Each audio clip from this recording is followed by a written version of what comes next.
Buenos días, gracias a todos por su atención.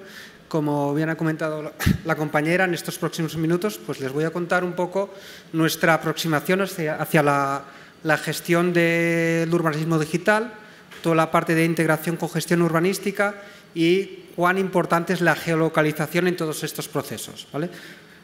Como bien ha comentado también, yo soy Xavier Miquel, vengo de la empresa Nexus Geographics. Nexus es una empresa con más de 100 trabajadores. Tenemos unos más de 800 clientes en toda España y estamos especializados en lo que es la geolocalización. Básicamente nuestro core, nuestro know-how se basa en saber cómo geolocalizar los activos que generan tanto la administración pública como la empresa privada. Para que tengáis un poco una idea en cuanto a volúmenes que manejamos, cada día generamos más de 30 millones de mapas, repito, tanto para la empresa pública, administración pública, como para las empresas, y gestionamos pues más de 30 millones de rutas cada mes. La empresa tiene ya más de 25 años y siempre se ha basado en este principio, en el principio de que localizar las cosas aporta valor, ¿vale? Los datos que tenemos valen más si los entendemos mejor, si somos capaces de localizarlos, porque la localización condiciona cómo gestionamos los activos, cómo los analizamos, cómo los explotamos, y con lo cual la misión de la empresa desde un punto de vista general es ayudar a nuestros clientes a utilizar la información geoespacial para mejorar su toma de decisiones, ¿vale? Como les digo, somos una empresa relativamente grande para ser una empresa, digamos, de nicho, y estamos especializados en lo que es el GIS tradicional, pero tenemos esta misión. Si vamos a lo que nos ocupará un poco hoy, que es esta parte de geolocalización de información y de urbanismo, sobre todo enfocado a la administración local, esto se enmarca también en la idea general de ser capaces de geolocalizar toda la información que genera un ayuntamiento. Ello conlleva la geolocalización de mapas que son más o menos tradicionales, el planeamiento del que hablaremos hoy especialmente, temas topográficos, temas catastrales, pero también tener la capacidad de geolocalizar información que se genera en otras partes de la administración. Y aquí hablamos pues, de una parte de integración con el gestor electrónico, tener la capacidad de geolocalizar las ocupaciones de vía pública, el padrón municipal, etcétera, etcétera, etcétera. ¿En qué nos basamos para poder...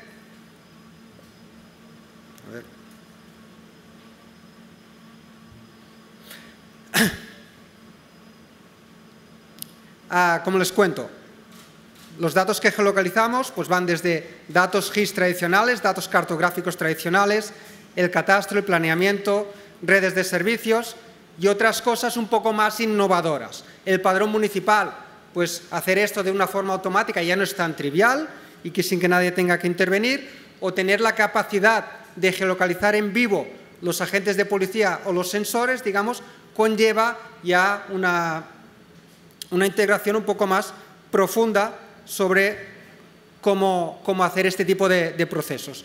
¿En qué nos basamos? ¿Cómo lo hacemos? Pues lo hacemos usando nuestra plataforma Enmapa. Enmapa es una suite de aplicaciones orientada a poder o a empoderar los ayuntamientos para que tengan la capacidad de publicar la información, tanto internamente como con la ciudadanía. Hoy que nos centraremos específicamente en la parte de urbanismo, nos vamos a centrar en lo que denominamos GIS Intranet, una herramienta de uso interno para poder consultar toda la información geográfica por parte de la organización, y ahí metemos pues, datos públicos, datos privados, acceso a datos restringidos, etcétera, etcétera, etcétera.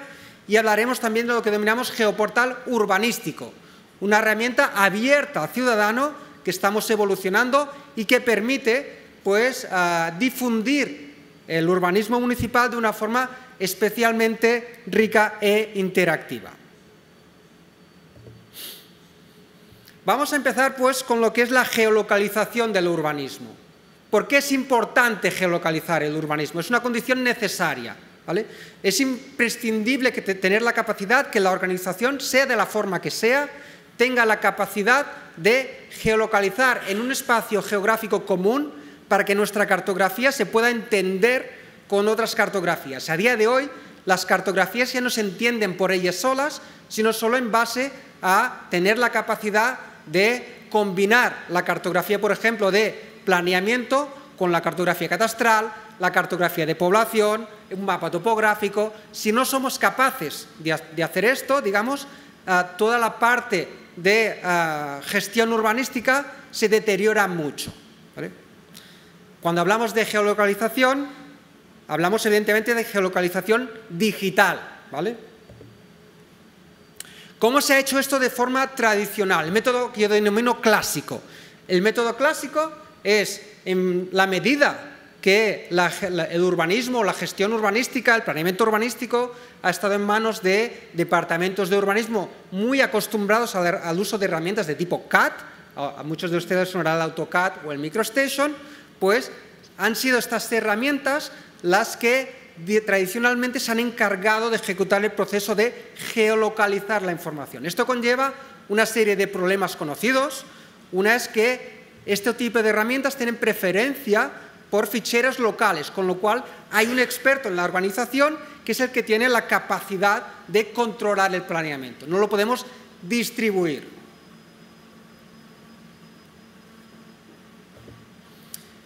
¿Cuál ha sido nuestro enfoque tradicional? Pues el de un optimista tecnológico.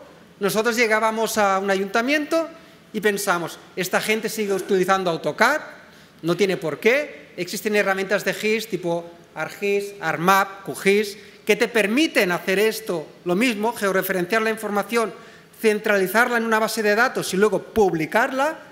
Y esta era la visión de un optimista tecnológico, que no pensaba que estos procesos son mucho más complejos y que cuando la gente está acostumbrada a utilizar AutoCAD, a lo mejor no ve la necesidad de cambiar.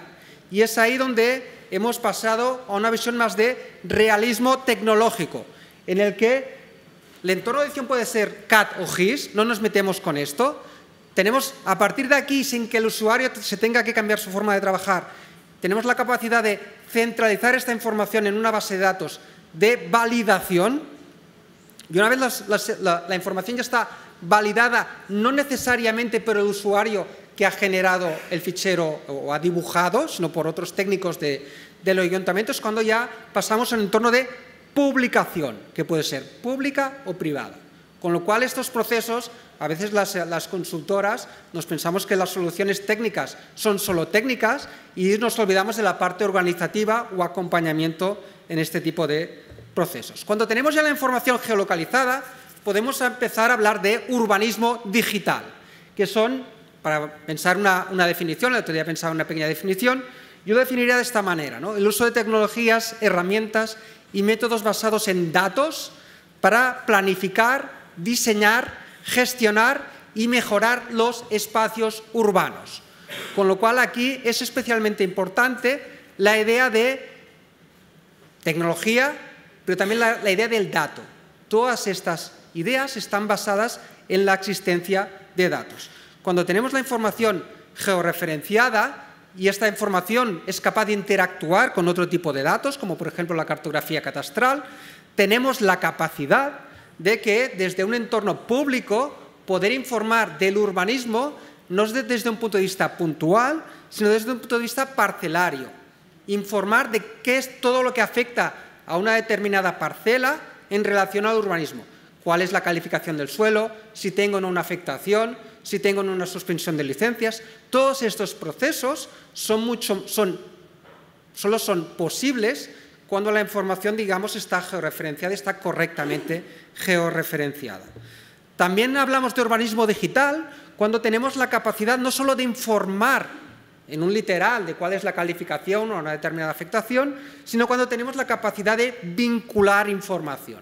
Es decir, una vez tenemos una información correctamente geolocalizada, en esencia un SIG es una herramienta que me permite combinar lo que es la parte de cartografía con una base de datos. Y esta base de datos puede incluir también documentación asociada. Con lo cual, ahí es cuando el urbanismo digital se va enriqueciendo poco a poco. Y todo esto lo podemos hacer o en un entorno privado o en un entorno, digamos, público y abierto al ciudadano. El vídeo que están viendo es un geoportal urbanístico, en este caso del Ayuntamiento de Castellón de la Plana, en el que el ciudadano tiene la capacidad, pues, de entrar en un entorno interactivo, poder activar o desactivar determinadas capas relativas al plan general o al ordenamiento pormenorizado y a continuación consultar la información de una determinada parcela.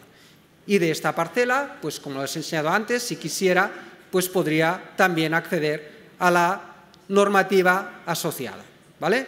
Fijaros cómo vamos evolucionando. Partíamos de información que no estaba geolocalizada, la geolocalizamos, la combinamos con otro tipo de cartografías y luego la publicamos. Esto es un geoportal urbanístico más o menos tradicional y que estamos montando a lo largo y ancho de España. A ver. Vale, cuando tenemos este tipo de información ya geolocalizada, podemos avanzar en, digamos, en una etapa más de madurez, en el que nos podemos plantear la integración con el gestor de expedientes. Todos los ayuntamientos de España tienen su propio gestor de expedientes y Nexus, en base al volumen de clientes que tenemos, pues hemos podido y hemos tenido la suerte de integrarnos con los principales gestores de expedientes que existen en el mercado.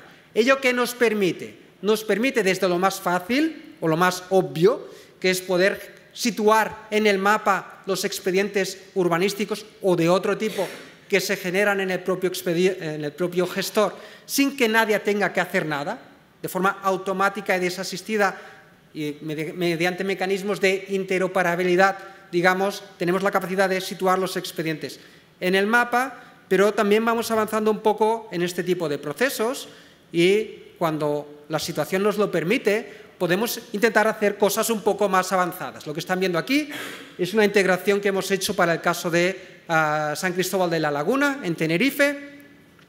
Y aquí la idea es que se inicia un expediente, en este caso muchos de ustedes conocerán este entorno, este es el entorno, es público de Gestiona, es un entorno de demo evidentemente, y aquí generamos un expediente al que podemos o no asociarle una determinada referencia catastral.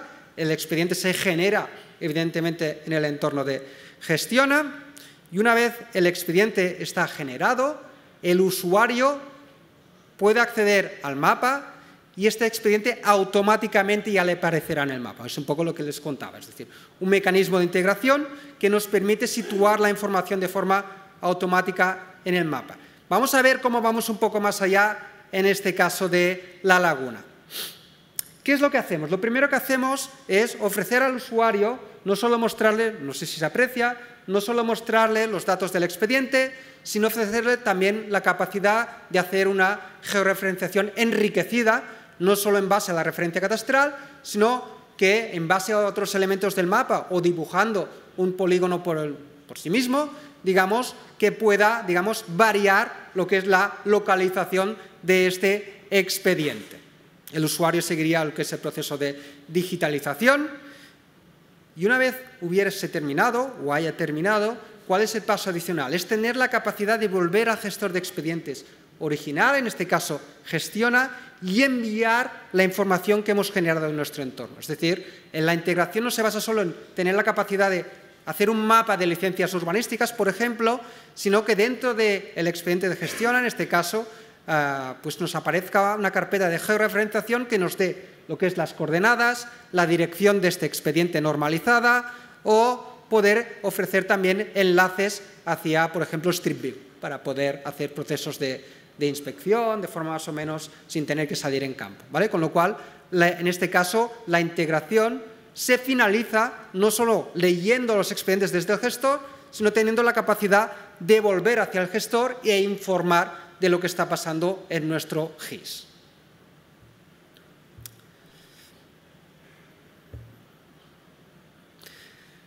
Por cual tenemos capacidad de geolocalizar, urbanismo digital y poder ofrecer herramientas abiertas al ciudadano para poder distribuir lo que es el plan general o otros tipos de figuras urbanísticas, la parte de integración con el gestor de expedientes Y finalmente en la parte final de mi charla les quería hablar de cómo vamos evolucionando lo que es el geoportal urbanístico en lo que denominamos una herramienta de tramitación. Como bien saben ustedes, los trámites urbanísticos son de distintos tipos hay distintos tipos de procedimientos. Todo este tipo de tramitación está integrada con el gestor de expedientes y la documentación a aportar en función de cada tipo de trámite pues varía mucho. Varía en función de normativa local, autonómica, estatal y varía también en función de la zona en la que yo hago una determinada actuación. El GIS tiene que decir algo sobre esto. Si yo hago una obra nueva o una instalación de una placa fotovoltaica, la documentación que tendré que aportar variará en función de dónde yo quiero hacer este tipo de actuación. Es más, en función de la zona, evidentemente podré o no hacer un determinado tipo de actuación. Por ejemplo, en función de la clasificación del suelo, si estamos en un suelo no urbano, pues evidentemente habrá tipo de procedimientos que no podré realizar. Con lo cual, el mapa importa en relación a qué es lo que podré hacer. Por ejemplo, en este caso de aquí, en esta parcela, pues puede hacer todo este tipo de procedimientos. Obra nueva, cambio de uso, primer uso de ocupación, derribos, construcción de muros, etcétera, etcétera, etcétera. Con lo cual, si tenemos el GIS bien, si tenemos la parte de urbanismo bien modelizada, tendremos la capacidad de informar ya de entrada, mediante una herramienta web o mediante servicios web, de en esta parcela catastral qué es lo que puedo hacer. Pero vamos un poco más allá. Vamos a imaginar que somos capaces de decir no solo lo que puedo hacer, sino cómo lo tenemos que hacer, cómo tenemos que gestionar un determinado procedimiento en función de su localización.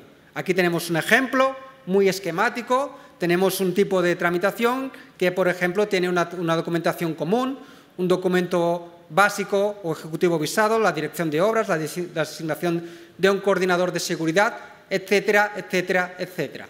Hay otro tipo de documentos que variarán, por ejemplo, si la actuación que yo quiero hacer está en dominio público hidráulico. Es un documento que yo solo tendré que presentar si mi parcela está dentro del dominio público hidráulico. Y hay otro tipo de documentos que variarán en función de las características específicas de la actuación. Por ejemplo, si una actuación pues, afecta al subsuelo, pues tendré que presentar alguna documentación adicional en relación a las zonas de expectativa arqueológica, ¿vale? Con lo cual, documentación que hay que entregar siempre, documentación que varía en función de la situación con la que estoy trabajando y documentación que variará en función de las características de la actuación que por lo tal no podemos saber a priori, ¿vale? Esta es un poco la idea. Dado un determinado trámite, tendremos que entregar el usuario o el ciudadano que quiera iniciar este trámite tendrá que entregar determinada actuación, alguna será común y la variable variará en función de las características o de la localización. En una de las primeras diapositivas que les he enseñado, cuando hablamos un poco de la misión y valores de la empresa, hablamos de una máxima que persigue la empresa en todos sus ámbitos de negocio y es la idea de ayudar a mejorar la información geoespacial para mejorar las operaciones y la toma de decisiones. Lo que les voy a enseñar ahora es el vídeo de un poco el resultado de del proceso que les he comentado. Aquí lo que estamos viendo es en un entorno en el que el usuario busque una determinada dirección, el sistema automáticamente le proporciona posibilidades de distintas direcciones del municipio. El usuario escogería una. A continuación, lo que le ofrecemos al usuario es, primero, una conversión de esta dirección, si se fijan en la parte superior derecha, a una referencia catastral y somos capaces de decirle al ciudadano o al técnico de urbanismo cuáles son las actuaciones permitidas en esta referencia catastral, en función básicamente pues, del plan general, de si hubiera o no una determinada suspensión de licencias específica y todo esto modelizado, evidentemente todo esto manejable a lo largo y ancho del tiempo. El usuario escogería una determinada actuación, en este caso, por ejemplo, una obra nueva. Aquí El usuario escoge a continuación un subtipo y ahora, sin que el usuario haga nada, hemos hecho una serie de consultas. En base a este tipo de actuación y en base a la parcela en la que estamos localizados, ya sabemos si hay que hacer o no, o hay que presentar o no determinados tipos de documentos, en función de si está dentro de un ámbito catalogado de protección arquitectónica, si está en una zona inundable, si está en zona de dominio público marítimo terrestre, lo que sea, ¿vale? Todo esto está modelizado en el GIS y es donde el GIS aporta valor, cuando integramos el GIS, digamos, en el día a día de la operativa de un ayuntamiento. Hay cosas como les decía antes, que no podemos saber a priori y que nos tiene que responder o el ciudadano o el técnico. Por ejemplo, si la actuación creará un nuevo acceso por vehículos. Estamos en una obra nueva, estamos en una fase inicial de inicio del expediente y evidentemente no sabemos esto. Lo que no sabemos, como buenas personas, lo pedimos de forma educada. Así sucesivamente, en un árbol de toma de decisiones que va guiando al usuario de forma asistida. Preguntamos también, hay una parte relativamente importante, de preguntar si habrá algún tipo de actividad, porque esto conlleva bastante volumen de documentación adicional. Y aquí lo que estamos viendo son una ficha de resumen de las características de la intervención. La parcela, la dirección, el tipo de trámite, la calificación y clasificación del suelo. Esto es GIS típico de toda la vida, un geoportal urbanístico. Pinchas una parcela, pero si se fijan, vamos un poco más allá y aquí tenemos los documentos a aportar. ¿Qué listado hay aquí? Pues hay, como les decía antes, hay un listado de documentos que estarán siempre en función del tipo de actuación, algunos variarán en función de lo que nos ha respondido el usuario y algunos estarán o no en función de la zona donde estamos iniciando este tipo de trámite. ¿Cómo finalizaría, en este caso en concreto, el proceso? El usuario se puede generar un informe que se registra dentro del sistema del ayuntamiento y que puede presentarse y genera un ID común. Fíjense que aquí no tenemos ningún tipo de acceso restringido con usuario y contraseña, con lo cual no está pensado para finalizarlo con entrada de registro ni nada parecido, pero sí que está integrado con los otros sistemas del ayuntamiento y permite generar un informe o incluso iniciar el trámite que ya nos enviaría a la sede, donde el usuario, en base también a esta información que ha generado, pues ya podría iniciar ahora sí dentro de la sede lo que es el trámite. Fíjense pues un poco cómo hemos ido de menos a más, de casi no tener el plan general en formato digital y geolocalizado, a cuando vamos creciendo en etapas de madurez y vamos siendo capaces pues de ir informando más y mejor tanto a los ciudadanos como también para uso interno. Para un técnico, digamos, que se tenga que ocupar de la parte de gestión de licencias, este tipo de asistente, digamos, le facilita mucho lo que es el trabajo, porque parte ya de una foto que le da una idea muy exacta de qué es lo que se podrá o no hacer en una determinada parcela, ¿vale? Creo que esto es todo. Me ciño un poco más o menos al tiempo que habíamos acordado. No sé si hay alguna pregunta y si no, pues gracias por su atención.